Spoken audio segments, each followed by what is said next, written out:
রাজু নামে একজন ছোট ছেলে ছিল, যে খুব সাহসী ও মেধাবী ছিল। কয়েকদিন আগে, কাকা শুনছো? তুমি আমাকে কোথাও ঘুরতে নিয়ে চলো। আমি তো আর বেশি দিন বাঁচবো না। আমার এই শেষ ইচ্ছে পূরণ করো প্লিজ। আর ঘুরতে গিয়ে রাজুর মা ওই পার্কে মারা যায়।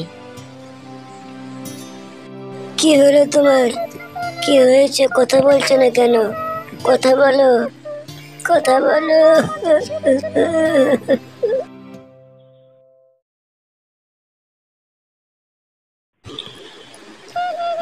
রাজুর মা মারা যাওয়ার কয়েক মাস পরেই রাজুর বাবাও মারা যায়, আর রাজু এতিম হয়ে যায়।